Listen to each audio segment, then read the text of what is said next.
Lions TV, this is your post-match analysis video for yesterday's 2-1 win on the road against Bristol City at Ashton Gate. The first away win since March last season when Jake Cooper got the winner against his old club at the Select Car Leasing Stadium. An absolute relief, a big monkey off our back. As always, let's start out by taking a look at the 11 that Gary Rowett picked to start the match. And so, for the third game in a row, Gary Rowett went with an unchanged side that is now 3 games without defeat, 7 points from those 3 games, 4 of which were on the road. And it's little steps. Once again, it was an improvement on Middlesbrough, which was an improvement on Rotherham. And we really were dominant in yesterday's game, and we was dominant in all 3 of the last games, completely, unscathed in those games. Although we didn't win the Rotherham game, the second half performance, as I said, was an improvement. Middlesbrough was an improvement on that.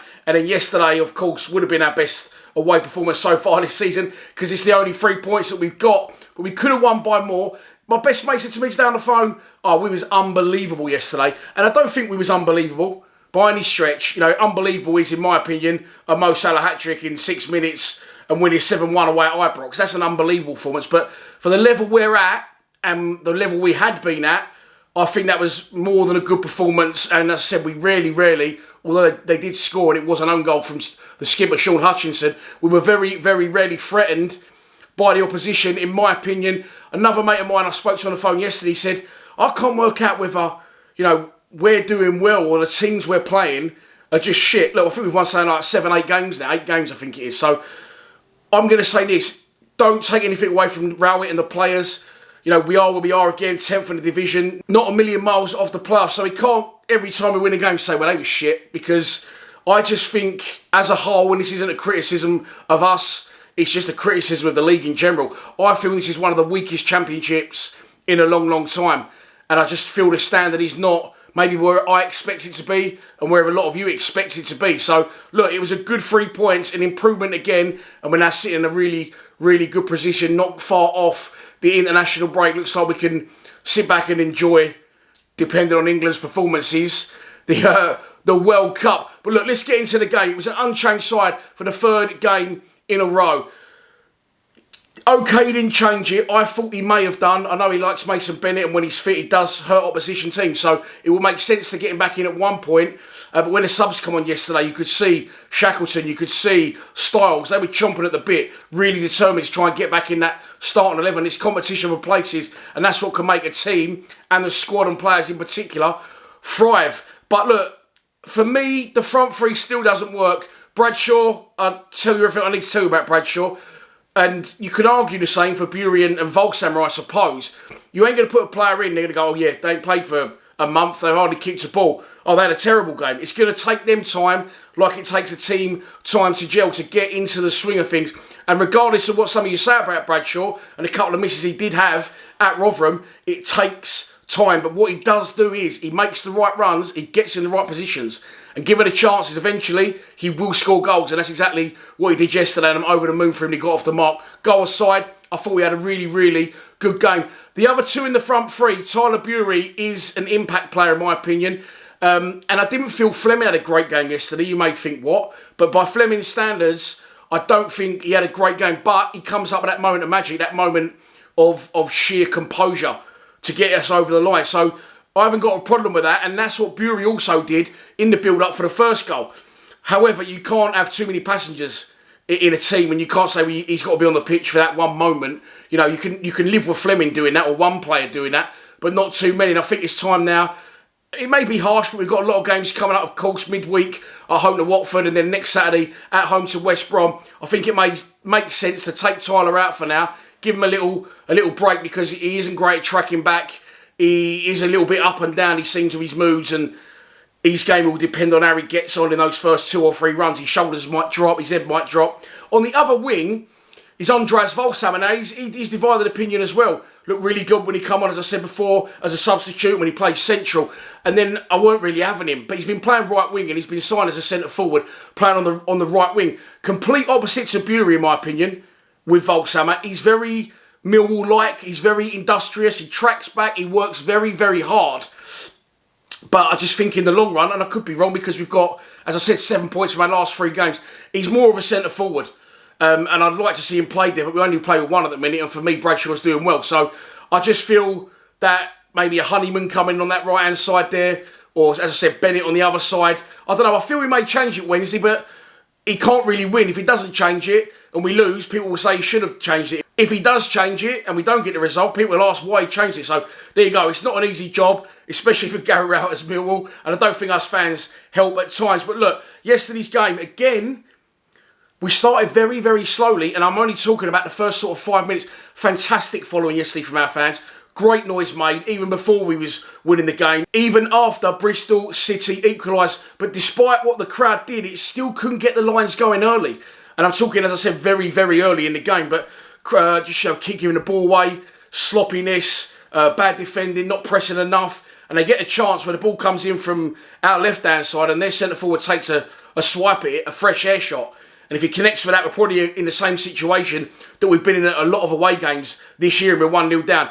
Luckily for us, he didn't connect, that didn't go in, and then as the game went on, we grew into it. Someone said to me we had about 16 shots yesterday. I can't remember those 16 shots, but I just felt in the first 20 minutes or so that, and I said this to people around me, if we just get to grips with this and get anywhere near the level in the second half against Rotherham or anywhere near like we did against Middlesbrough, then we will win this game. They were low on confidence. They did come in to the game off the back of a win against Preston in midweek in the 90th minute, and maybe that, you know, them playing 3 days previous made an impact on the game, because of course we had a complete break Saturday to Saturday. But previous to that win against Preston, as I mentioned in my preview, which I did call a 2-1 win by the way for us, and Tom Bradshaw get on the score sheet. I like to let you know when I'm right. Not often when I'm wrong. I like to leave the ones just move into the midnight dust. But look, as it went on, we got better. We did improve. We started to create chances. Definitely people in the wide area suits us more, although I still would like to see 2 people up front. We had the one chance, didn't we? Ball into the box. Fleming heads it back. Hutchinson gets his header on it. Cleared off the line, but you could sense it was coming, and we score an absolutely ideal time. Bang on half-time. Again, a free kick. I'm not sure if that's Fleming or Volksamer, by the way, but Tyler Bury did well to win that. And if it was Fleming, which I thought it was, but on the highlights this morning, they said it was Volksamer. Similar to the Fleming free kick against Middlesbrough, straight into the wall, comes to the other side of the pitch. Billy Mitchell was absolutely brilliant in more ways than one, and I'll get onto that later. Retrieves the play, puts it to Murray Wallace, who's on the right wing for some reason. Muzzer sticks one in. Tom Bradshaw rises. It's a fantastic save from the Bristol City goalkeeper. Bristol City may not be happy with their defending, that they've allowed Tom Bradshaw to get off the floor, control it, and then pop it in the top corner or in the roof of the net before any of their players has reacted. But look, a real poacher's goal. He does get in the right positions, and all this shit I'm seeing for people saying, oh, did he win a competition to play on our team? Back to Bradshaw, feed him, and he will score. It's as simple as that. And now we've changed our formation. We're creating more chances, and I think you'll see Bradshaw, now he's got one, you could see the relief on his face, and I think he'll thrive off that now, and he'll go from strength to strength. So that was half-time, and then people around me at half-time are saying, fucking hell, here we go. The implosion in the second half's coming in, a fucking dreaded 10 minutes at the end. We'll fuck ourselves over here. And you can't, you know, we are quite a negative fan base, in my opinion, on the whole. But you can't really blame our fans for feeling like that based on our results so far this season.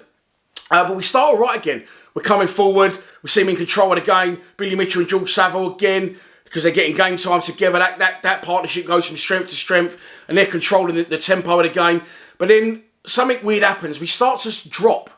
And what we started using, as we mentioned and we all know now in previous videos, is George Long now is this direct line straight into the strikers. He's fantastic with both feet, Long. He's still not as good all round as a goalkeeper as Bart, of course, but we're using him in a different way almost, although, of course, he's still allowed to use his hands. We're using him as more of a weapon going forward. And we know that he's got a fantastic kick with both feet. But when he started pumping these balls forward in the second half, we were sitting really, really deep. We wasn't, you know, we should have been, as a team, 20 yards further forward than we was. And we wasn't. And you just feel maybe it's the players and their confidence thing, or maybe Rowett's getting a message across. I don't know what it is. Or maybe, you know, a home team's behind in front of a packed Ashton Gate and they need to get back into the game. So they start to press. But I didn't really feel they was pressing. I felt we was retracting a bit. And as I said, when Long's pumping these balls, we know where they're going to go. We know every single time where they're going to go. They're going to go literally to the other goalkeeper. So I felt we was deep. And as a result, Long was kicking it to pretty much nobody, not his fault, because we wasn't high enough. And as a result, they started to press. Ball comes across. The guy's in acres on the back post, by the way. He fires it back across goal, and he's turned into his own net by the skipper, Sean Hutchinson. Obviously, that was at the other end to us.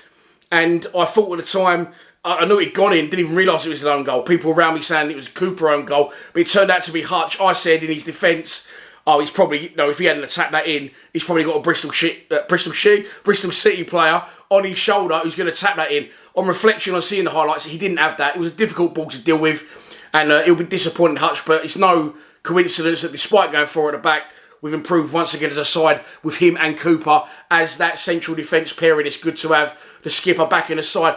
So then that's it. You think all is lost, and a point wouldn't have been the end of the world, because if you draw your away games, win your own games, you get promoted. You do the math. But obviously, as we know now, we don't always win our home games. We still got a really good home record. It's just not exceptional like it used to be. And I think that's where a little bit of worry crept in for some. But then the second goal comes, and we do get a bit of luck, and it's nothing away from Fleming, taken away from what he managed to do. But their goalkeeper, who's made a brilliant save in the first half, just goes absolutely walkabout, long ball forward, and he comes amongst bodies. He doesn't need to. He doesn't even go to punch it. He tries to catch it. He gets toppled over. And as it drops, we was all, oh, what's going to happen? Like, you're cool. And before you've done that, it's in the net.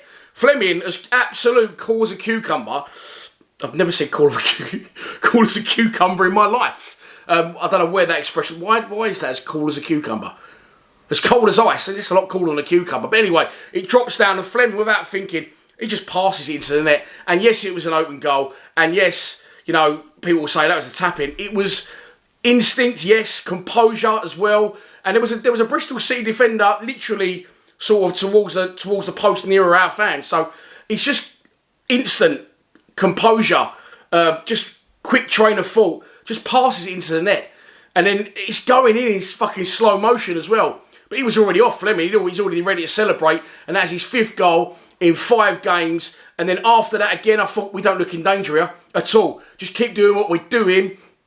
And then, I'm not going to criticise that because we've won the game, but there was still 4 minutes to go. We was in complete control at this point. They rarely threatened our goal. The only goal they did get was an own goal from Sean Hutchinson.